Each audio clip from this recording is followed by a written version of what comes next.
We'll find something else for you to applaud in a few minutes. You know, Sausalito and booze, the stories are intertwined.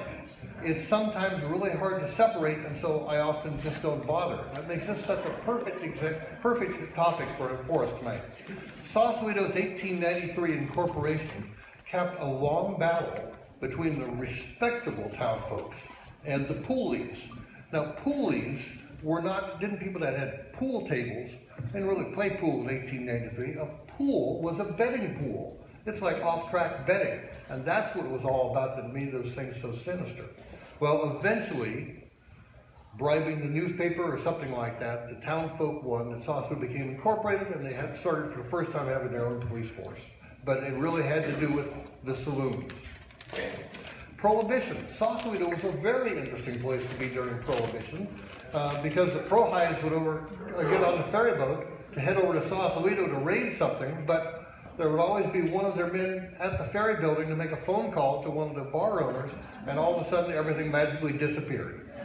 The Historical Society has done features on things like that in the past.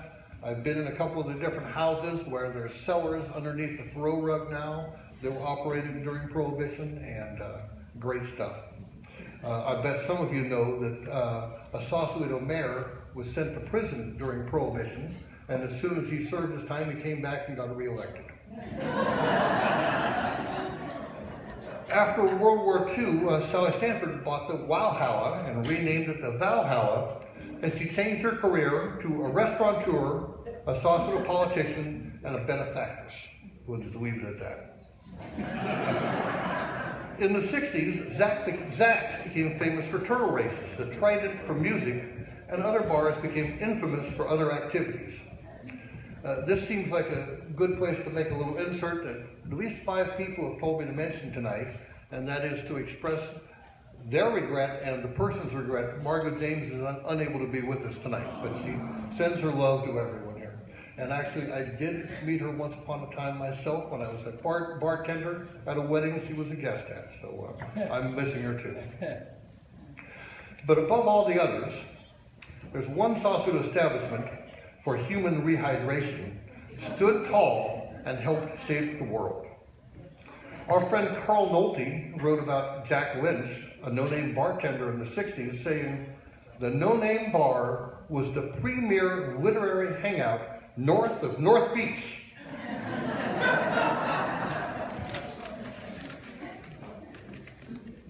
Sausalitans all know about the back in the 60s, the proposed Marancello development. Marancello. And the man who can pronounce it was a fervent opponent. In fact, Herb Cain at the time quoted Tom Frog, a prominent backer of it. Is that the right pronunciation? Fruge. A principal Marancello backer who was not amused by the antics of our Neil Davis. And this is the quote: "When he gets smart enough to think of a name for his bar, I'll let him open one in Marancello," which, by the way, will turn Sausalito into a bypass. Well, Neil replied, according to Herb Cain, with a rain check for 2 drinks, saying, "You'll need them after Marancello fails." So, Neil, tell me, did you ever honor those rain checks? You forget, okay. Well, that's the last thing you have a chance to forget, because you're on the spot now. And thank you.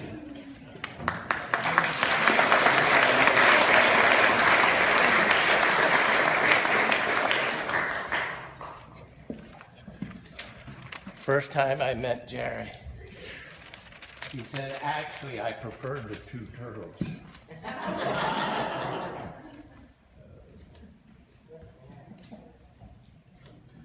Turns out that the exhibit upstairs is PG, so a lot of the nude things and the 4-letter words, you'll get a taste of them tonight, but wow, I forgot about this, so I have to work on that.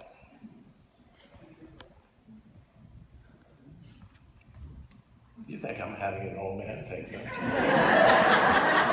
I just don't even know where to start. But one of the things, well, no, I better start. I printed it all out and I'm going to speed read it because the Panion said if he doesn't get 2 hours, then he's suing us.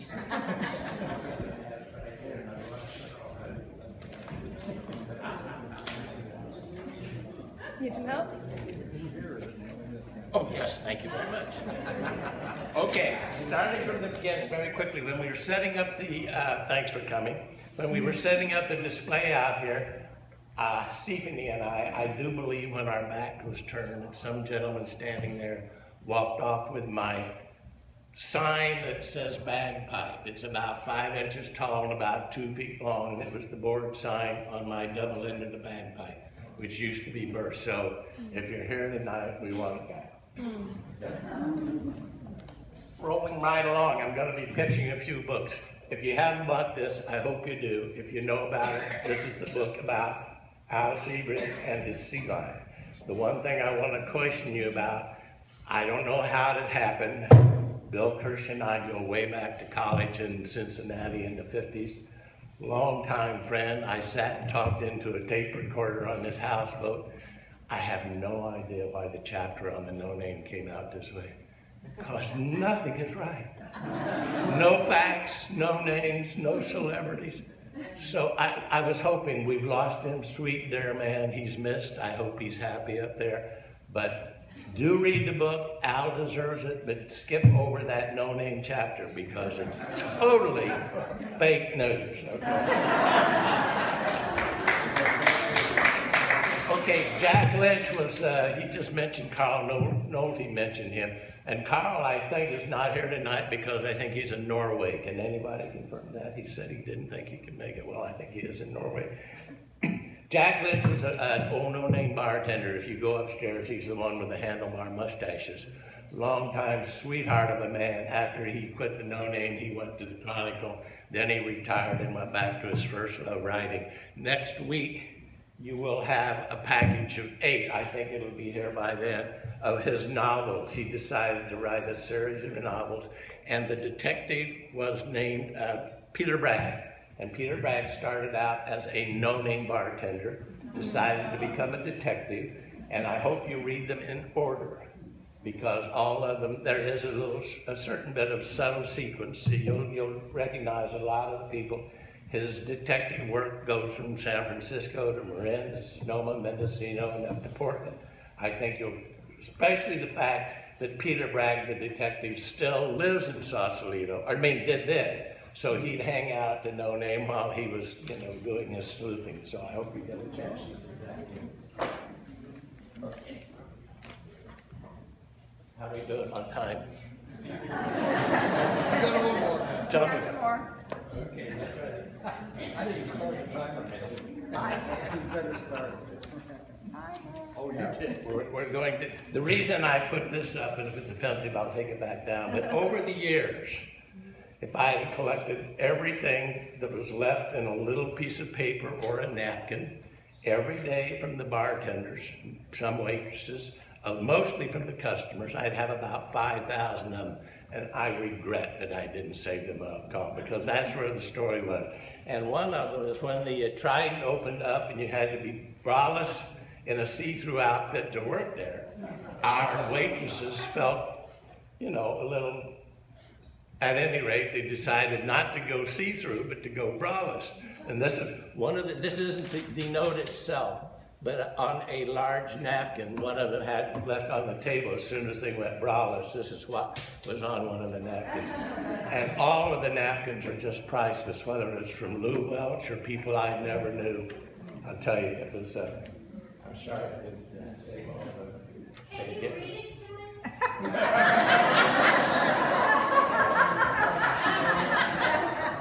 Is it in Braille? Stand up here. Gabriela. I'll show them. Gabriela. What? He wants you to read it. Oh, Can't you read it?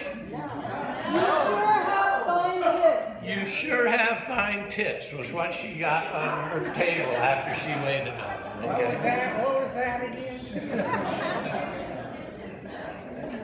Okay, here we go. Get ready. Listen fast. I told you about the sea lion, and now we're gonna ramble. Oh, by the way, Sterling Hayden's bio just came out. Abbott said it's already in the file here, so if you remember Sterling Hayden. Okay, right, well, this is this long delayed bio, so I hope you have fun reading that. Told you about Jack Lynch. Here we go. Get ready, get set. Oh, Diane Barker, are you here? No? No way! Does anybody know Diane Barker? No way! This is all because of Diane Barker. Well, if you see her, tell her. I'll tell you, she was at the last time we got together when I was here was about Evan Cannell night. And we were all talking about no-name stories, and finally there was a question and answer, and Diane put her hand up and she said, I've been here for years, I've never heard of this no-name. I had the same expressions of the man.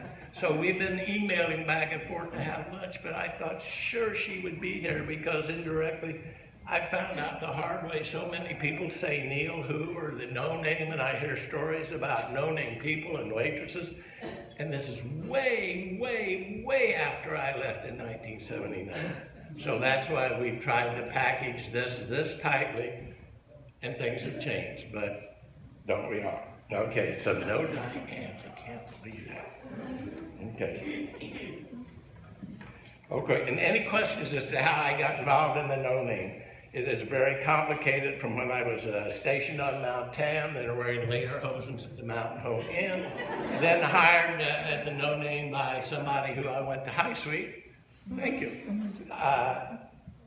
That I went to a high school with, and I ran into him at the Altamira, and he said they were thinking about opening a bar, 5 of the 5 original owners. So I became their first laborer. They taught me how to bartend. Well, that story is on 5 typewritten pages, and the Historical Society has it, so we won't spend any of Stepanion's time on that. Okay. So we've done this. Okay. Now the pictures that were censored. This is a sample of them. This playmate was, I forget, but I was standing in groups. I was standing at the bar, elbow to elbow. She was in a bar stool. I was standing talking to the people on the right. She was talking to the guys on the left. It was just as plain and as beautiful, and no Playboy Mansion thing showing at all. And my bartender slipped me this note to tell me that the girl at the bar in front of you is Miss Playmate of May in Playboy. And there she was, and you know what play, there are more pages in the fold out. Turns out she was living, I don't know if she was here on promotion or what, but she was living upstairs at 305 Caledonia Street in a sort of a no-name crash pad that my in-laws owned. And I found all of this after the fact because I had seen her around. I just had no idea what she looked like with clothes on. So on this side is our very sweet, one of our sweet waitresses, and I'm offering a $50 cash reward. If anybody can put me in touch with sweet, you know what? She lives in San Rafael. Who is it, dear? Well, you're going to get $50. Margaret Jones. If you put me in touch with her, you got it. It's a finder's fee, but she was one of our sweet waitresses.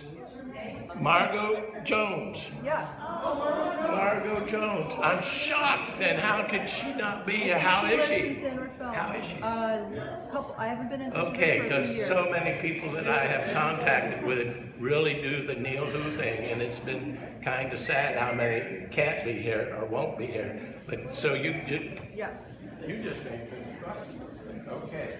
The other one, here's a sample of a penthouse playmate, a sweet flower lady from Gate 5 named Rhea. Oh, my time's up? Oh, no. Okay. No, not till I see the photograph. Thank you. Rhea. Gate 5 flower lady made the pin up in penthouse, okay? Sweet lady. Juanita used to come in her moo-moo, and one day, and I don't know. Oh yeah, no, this isn't the actual, this isn't Juanita's, this is not Juanita's handwriting. She left me a note saying Bree is only 18. And she got to be penthouse playmate, and we had to 86 her, but that's the Gate 5 playmate. One last one, then I will quit. I got 2 more pages, but I wanted to tell you about Michael Bragg was a no-namer. He rode around town on his Vespa. And he had, this didn't make the cut upstairs either, but if you can see these body parts, see that? This is the folder from the Museum of Modern Art when it was next to the Opera House on Van Ness Street. And Michael did this nude mobile of Sparky, and if you stood there long enough, all of the things would float around, all of the naked body parts, and if you stood there long enough, all of a sudden you would see a full frontal and a full back, totally naked. Beautiful mobile, but you won't see that upstairs, but I did have that. Sweet Michael. Okay, time's up. We're out of here.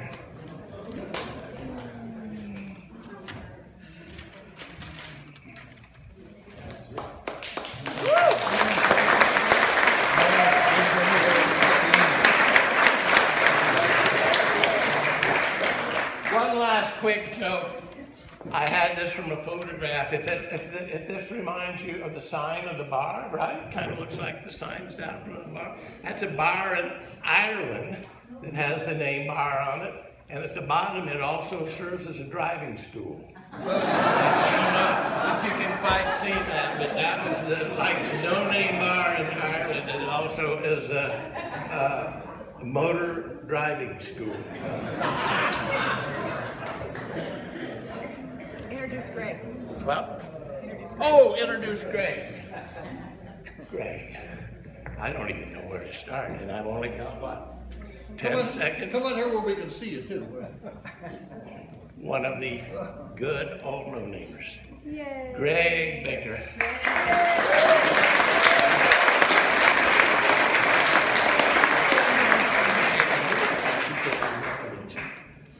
Yeah. I didn't get to slip that in about Bill Kirsch. Bill and I not only connected on other levels, but he was the architect for the pseudo-contemporary Victorian Russian Orthodox barn in Mill Valley, 215 level, made out of an old railroad trestle. Took us 3 years to build it. Greg worked on it, Charlie Chapin worked on it, Al Sebring worked on it, Gene Alberti's 13 of his actually beautiful collector item stained glass. Al Garvey worked on it. And I said, so I think that, I worked on it too, in more ways than one, right? Well, here's Greg to tell you how it really was, okay?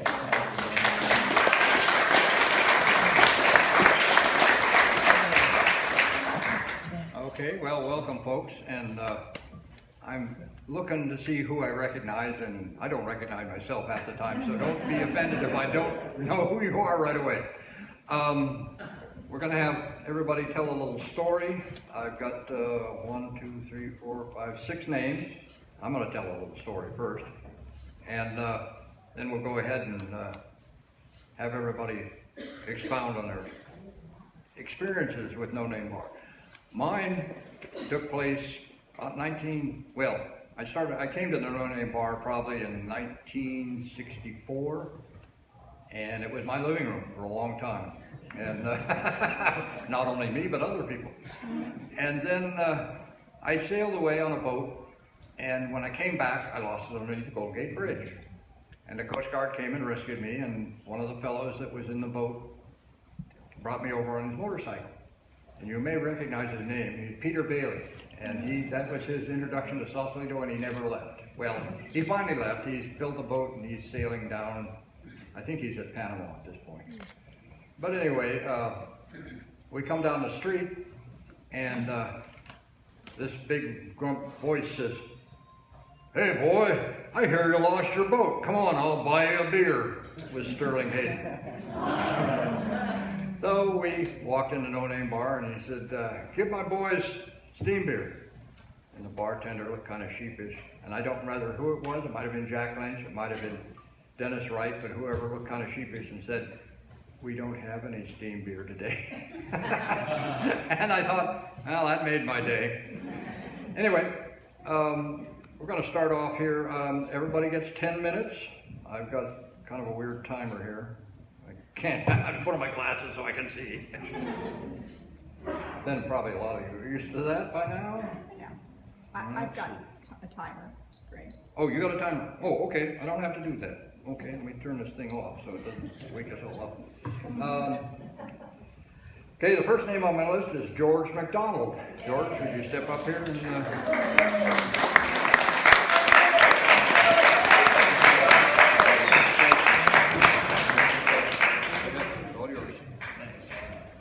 First, let me say how honored I am to actually be a part of this.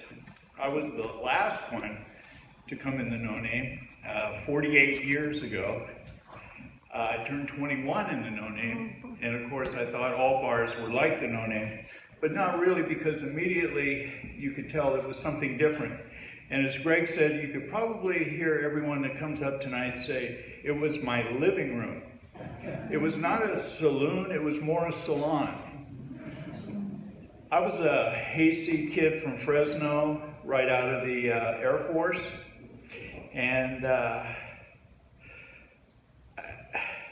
had no worldly experience at all, and yet I had a great sense of literary value. I had a library card from the time I was 10 years old, and I had never met a writer up until the age of 21. And suddenly I found myself sitting evening after evening in the No Name with Evan Cannell, National Book Award winner, Kurt Gentry, #1 on the New York Times bestseller list with Helter Skelter, Don Carpenter, who wrote many novels and wrote the film script for Payday with Rip Torn, and many, many others. And this was heaven to me. Now, I could talk about the sex part. I starred in 54 adult films during that early No Name period. In the back of the No Name one afternoon with Margot St. James, I mentioned that I had 6 feature films playing in San Francisco on the same day. The next day, it was in Herb Cain, so that showed you what her connections were. I don't want to talk about the sex. I really want to focus on the literary and the beauty of that. Although I will say that I got plenty of practice, because I rode in on the wave of sexual freedom. So I don't know what the No Name was like early, but when I got there, it was a lot of fun. I call the early times my $2 days. I would wait for my friend to get off the ferry, who worked at Bechtel and had a real job. I'd try to get $2 from her because I needed $1 to buy the first 50-cent cup of coffee, which would allow me then to stay, because I would tip the extra 50 cents, and if I was lucky, I'd get refills until 2 a.m. Now, if I'd known I'd lived this long, I would have missed some of those 2 a.m. calls, and I'd probably be healthier for it, but not for the lack of friendship, because at the end of the night, we would often hook up with Kayla, yes, and go to her place with a crew from the No Name, and Charlie Harrod would play his guitar and sing until sunrise if we could survive that long. These moments in the early days of the No Name changed my life forever. It made me sophisticated. It made me feel welcome to Sausalito. It made me feel like I was a part of something, and that happened the first moment I walked in the door. Now, the other thing I would like to point out is that Neil was my ATM machine. In those days, we would try to get a check cash for $5 or $15 at most. I think that was the limit. In 1974, I went on an adventure with Alex Dorenzi to Asia, and I needed some money. So I managed to cobble together $40 from cashing checks at the No Name. A year later, when I returned, I was flush with money from the royalties from Behind the Green Door, and feeling like $1 million on the front page of the Chronicle. And I walked in that morning, and Neil was setting up the No Name. Sinatra was playing lightly. There were no customers. He turned and looked at me, and he said, "George, if you'll tell me how you did 6 checks in 5 days, I'll give you a free Irish coffee." I said, "You had 2 bartenders on Friday night." And I've heard that Neil, when he sold the No Name, had a tackle box with upwards of $40,000, $50,000, $60,000 in bad checks from his customers. So, if there's anybody feeling guilty tonight, he's got that box with him, and you can make amends. Thank you again for letting me know.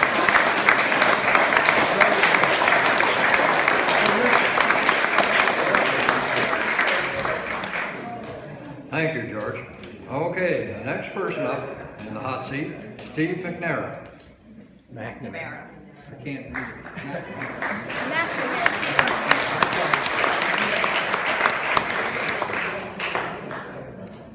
That was very close. McNamara is more like it. Thanks, Neil, for having this amazing occasion, which was, God Almighty, standing room only. That's really a testament. I've got to say that not only is it an honor just to be here, but to realize, of course, that the No Name, as has been said before, was a real center of a certain culture in America. And you could tell that by the simple fact that it was featured in a cartoon in the New Yorker. And there was no higher place to climb in American culture, hip American culture in those days. Neil and I were roommates in a couple of senses. One is we both lived in a structure at the corner of Bulkley and 104 Bulkley, which was back then this ramshackle old mansion that had been carved into some very peculiar apartments. One would have a huge bathroom, another would have a huge kitchen, and it was kind of a luck of the draw as to which you got. And then for a while, we shared a house in Nevada. And it was just us two without the strange room divisions.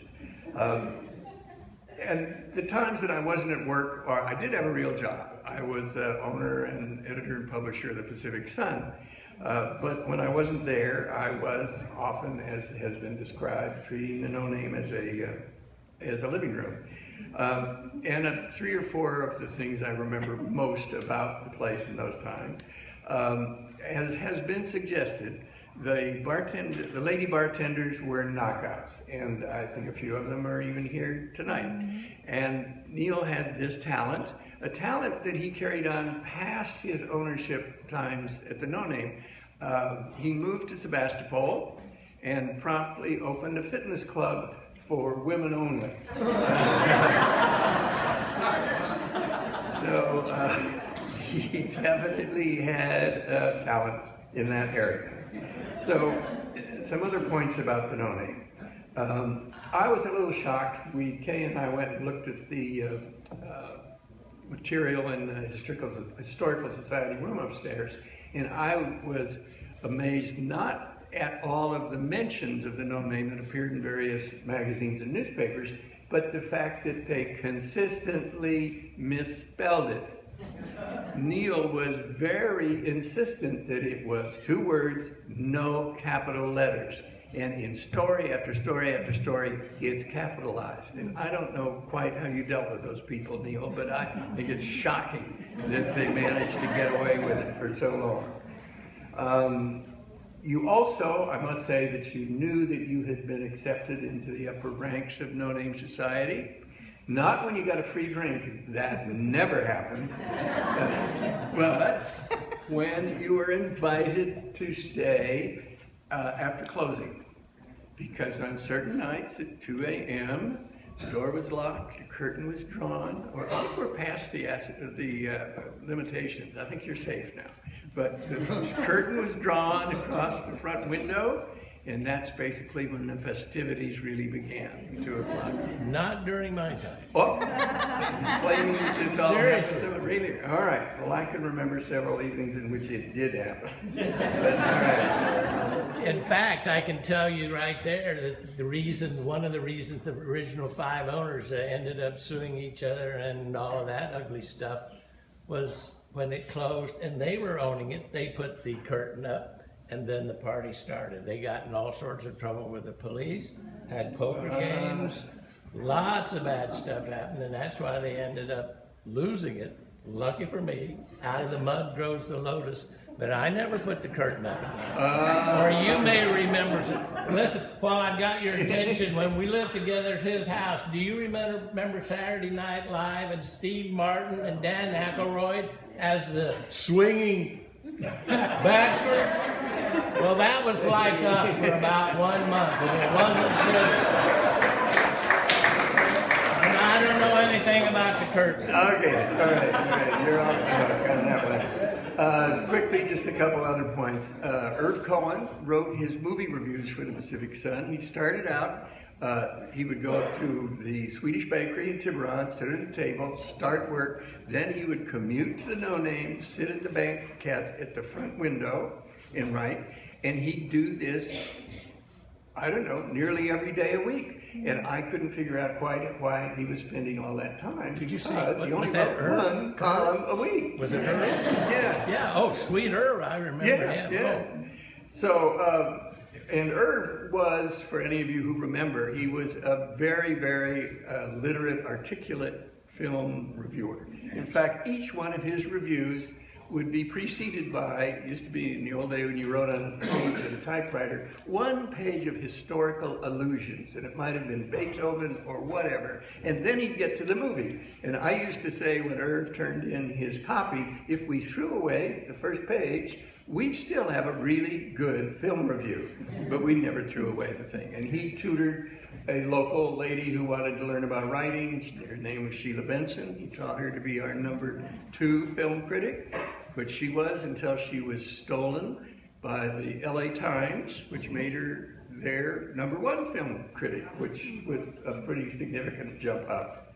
I did learn a couple of things about stories I wrote from my connection with the No Name. One was that Spike Africa was indeed the president of the Pacific Ocean. Remember, we had someone design the great seal of the president of the Pacific Ocean, which I believe featured a seagull and Spike.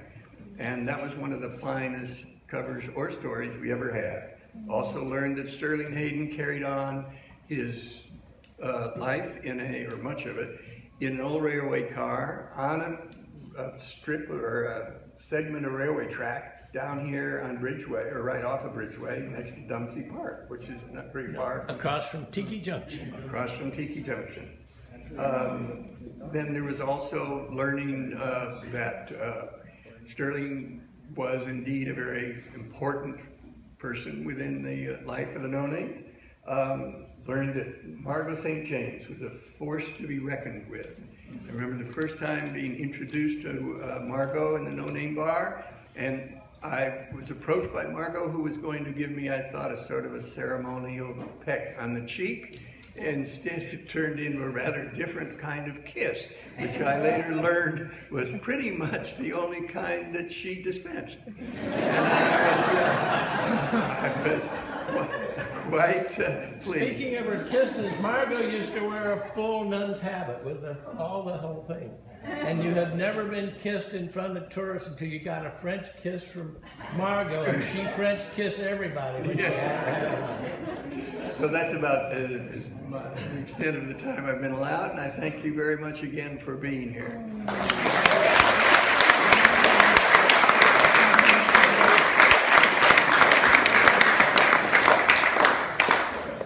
Well, I've got something Neil says didn't happen, but out in front, I have this visual image of out in front of the No Name bar, an exercise bicycle chained to the tree as a joke.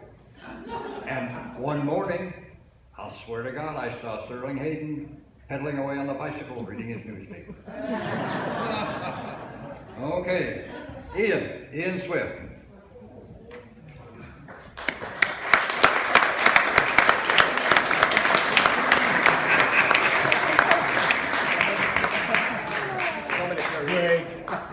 Good to see you, buddy. Oh my God. I like your hairdo. I've got one like it. Yeah, I like the beard. Oh my God. I don't know where to start. It's a wonderful gathering here. By the way, if most of you don't know who I am, meet me in the lobby. But I'm Ian. I'm a latecomer to the No Name. I started in 1972. But I know it's going to sound corny, but the No Name still had that aura. And when I learned that, reliable sources, that Neil was looking for a bartender, and Neil, you... With no experience. Exactly. No experience, because most bartenders, we develop bad habits. And I must say, I was a novice. I didn't know anything about drinks except, scotch and water.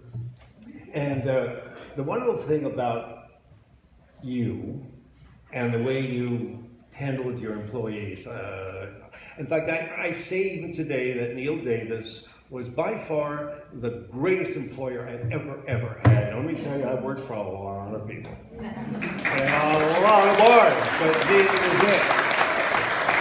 Just to give you an example, Christmas time, Neil, you were so generous. I still have that beautiful Mexican tapestry that I hang on the wall. It's kind of a dragon or something like that. But this guy was so generous. And we also had these wonderful staff meetings, different locations.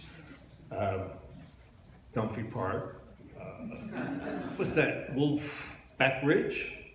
And we'd all arrive with, wine, beer, cheese, and so on and so forth. And it was a wonderful way to communicate, and that was all due to Neil. Anyway, I came to the No Name, as I say, a novice and a late bloomer, judging from the stories that I'm hearing tonight. And Steve, I miss your black cowboy hat. Yeah. And the No Name did have a profound effect on everybody, including myself. And walking into the No Name for the first time, when the bar was closed, meeting Neil, and going through his instructions twice a week or something like that, I loved it. It was heaven. It was a whole new experience for me. And I think working at the No Name, in particular, was like, you were like a rock star. I mean, it was really special to work there. What's this? A plain old mug that you can get at the 5 and dime store. This is a No Name mug. I still have it. We served Michelob. Give it a little head. We served steamed beer.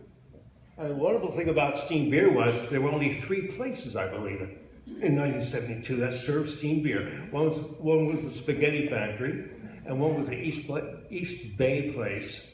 My mouth is so dry. Excuse me.